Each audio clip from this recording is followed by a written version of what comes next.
the entire Chennai Veeramma Naidu organizing committee for inviting me from Bangalore. And I am English பேசுறேன்னு நினைக்காதீங்க, கோட்டை கழட்டிடுறேன், அப்புறம் நம்ம local பாஷையில் பேசலாம்.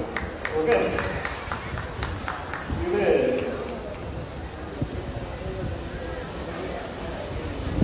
நம்மளை பெற்றெடுத்தது அன்னை, வளர்த்தது இந்த சென்னை. ஸோ அதனால் இந்த சென்னையில் தான் நான் வளர்ந்தேன் 25 வருஷம் வரைக்கும். படித்தது கீழ்பாக் மெடிக்கல் காலேஜ். ஸோ இங்கே வந்து என்னை கூப்பிட்டு இவ்வளோ மரியாதைப்படுத்துறதுல, அதுவும் பெரியவங்கலாம் இருக்கிறாங்க ஸ்டேஜில் இருக்கிறது, மேபி நான் தான் எங்களுக்கு இருக்கும் போல, பட் இவ்வளோ மரியாதை கொடுத்ததுனால உங்களுக்கெல்லாம் நிஜமாகவே தலை வணங்குறேன். ரொம்ப நன்றி. ஓகே, எல்லாரும் நினைப்பீங்க எதுக்குப்பா இவரோட எல்லாரும் சின்னவனாக இருக்கிறா இங்கே கூப்பிட்டுருக்கீங்க அப்படின்னு. என்ன காமன் சொல்லுங்க பார்ப்போம். எனக்கும் இங்கே இருக்கிறவங்களுக்கெல்லாம் பணமா இல்லை, எஜுகேஷன். நீங்கள் நினைக்கலாம் டாக்டரு அதனால கூப்பிட்டாங்க சீனியர் டாக்டர்னு. கிடையாது. இப்போலாம் டாக்டர்லாம் ரொம்ப பயப்படுறாங்க, முன்னாடி மாதிரி கிடையாது. பேஷண்ட் எப்போ அடிப்பாங்களோன்னு எல்லா ஸ்டேட்லையும் அடிக்கிறாங்க எங்களை. அதனால டாக்டரோட மரியாதைலாம் அந்த காலத்தில் இருந்தது தவிர இப்போ அப்படி கிடையாது. இப்போலாம் ஆர்டிஃபிஷியல் இன்டெலிஜென்ஸு, கம்ப்யூட்டர் இந்த மாதிரி நல்லா வளர்ந்துச்சு, டிஃப்ரெண்ட் டைப்பில் போயிடுச்சு. அதனால வந்து டாக்டர்ன்ற காரணமும் கிடையாது. வேற ஏதோ ஒன்று காமன் இங்கே இருக்கிறவங்கன்னா, என்ன சொட்டையா அதுவும் கிடையாது, தொப்பையா அதுவும் கிடையாது. ஓகே, என்னன்னா உழைப்பு, hard work. Hard work is common in everyone who is sitting in the stage. அந்த ஹார்ட் ஒர்க்ல I have done the most. நீங்க சொல்லலாம் என்ன மோஸ்ட், நாங்களும் தான் எல்லாம் உழைச்சோம். முன்னாடி நைட் வரைக்கும் இருந்தோம், 1 o'clock வரைக்கும் இருந்தோம். அது இதுன்னு இப்போ போலாம் ஒலிம்பிக்ஸ்க்கு, ஏஷியன் கேம்ஸ்க்கு, காமன்வெல்த் கேம்ஸ்க்கு. அந்த காலத்துல பிடி உஷா வெறும் காலில் ஓடினா கேரளாவில். பிடி உஷா வெறும் காலில் ஓடிட்டு இருக்கும்போது அது ரொம்ப கஷ்டம். இப்போதைக்கு ஒலிம்பிக் கமிட்டி சேர்மனாக இருக்கிறது பிடி உஷா. ஸோ ஆனால் இப்போ மெடல் வாங்குறாங்க, 4th place தான் வந்தா. இப்போ எல்லாருமே மெடல் வாங்கிட்டாங்க. இவங்கெல்லாம் என்னை விட நிறைய மெடல் வாங்கியிருக்காங்க.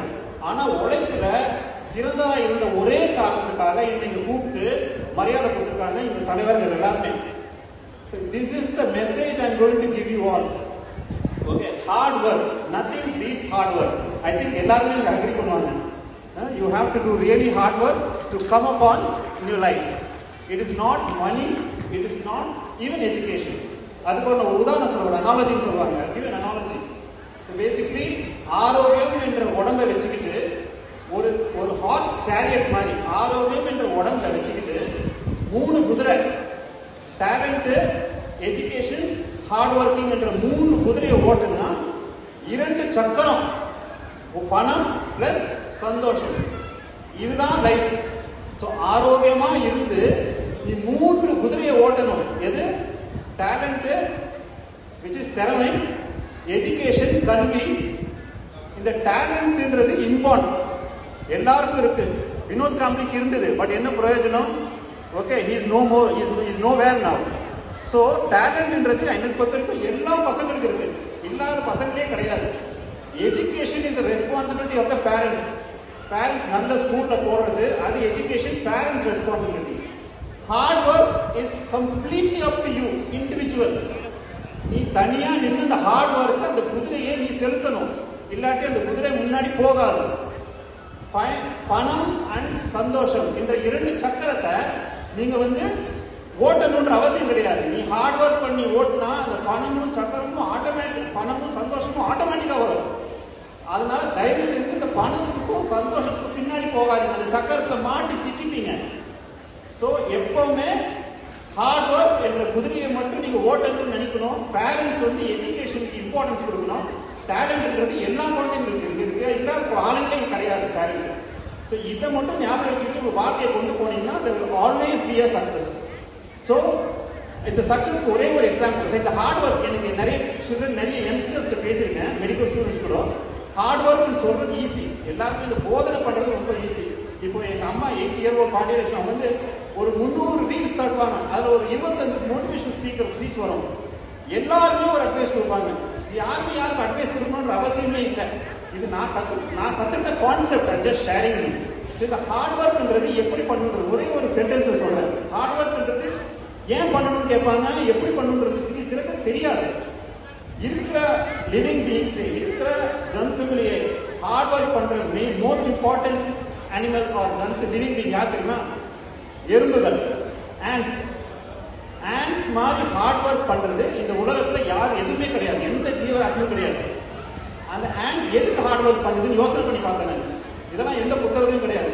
எதுக்கு ஹார்ட் ஒர்க் பண்ணுது, என்ன காரணம் ஹார்ட் ஒர்க் பண்ணுது யோசனை பண்ணி பார்த்தா, அந்த ant ஹார்ட் ஒர்க் பண்றதுக்கு காரணம் அதோட சுயநலத்துக்கு கிடையாது. அந்த ஒரு சின்ன ant ஹார்ட் ஒர்க் பண்ணனா அந்த என்டையர் காலனி, இந்த ஆண்ட்ன்றது ஒரு கூட்டமாக தான் வாழும், ஒரு காலனி. அந்த காலனிக்கு வந்து ஒரு வீக் செயின் மாதிரி ஆயிடும். அது ஒன்று தூக்கிடுச்சுன்னா, ஒன்று ஹார்ட் ஒர்க் பண்ணலன்னா the entire colony will be affected. So the motivation for an ant to do hard work, அந்த எறும்புக்கு என்ன மோட்டிவேஷன்னா ஹார்ட் ஒர்க் பண்றதுக்கு, நான் ஒருத்த உழைக்கலன்னா இந்த ஹோல் காலனி எஃபெக்ட் ஆகும்னு நினைப்போம். அதனால தான் ஹார்ட் ஒர்க் பண்ணுது. அதே மாதிரி தான் இப்போ இந்த குடும்ப விழாவே அதுதான் அதோட ஸ்பெஷாலிட்டி. இதில் நீங்கள் ஒருத்தர் ஹார்ட் ஒர்க் பண்ணலன்னா இந்த whole community will be affected, இந்த whole country will be affected அப்படின்ற ஒரு ஃபீலிங் உங்களுக்கு வந்துச்சுன்னா you will automatically do the hard work. This is a lesson you have to learn from the ants. Thank you all and thank you for the kind opportunity given by the entire team. Chennai விரமநாடி சங்கம் இவ்வளோ வளர்ந்தது ரொம்ப சந்தோஷம். I am very happy to be here. Thank you. Thank you. Thank you Baba for your wonderful message. கரெக்டாக சொன்னீங்க. Exactly ஒரு படத்தில் கூட சொல்லுவாங்க, பணம் இருந்தால் பிடிக்குவாங்க, பதவி இருந்தால் பிடிக்குவாங்க, பட் எஜுகேஷன் இருந்தால்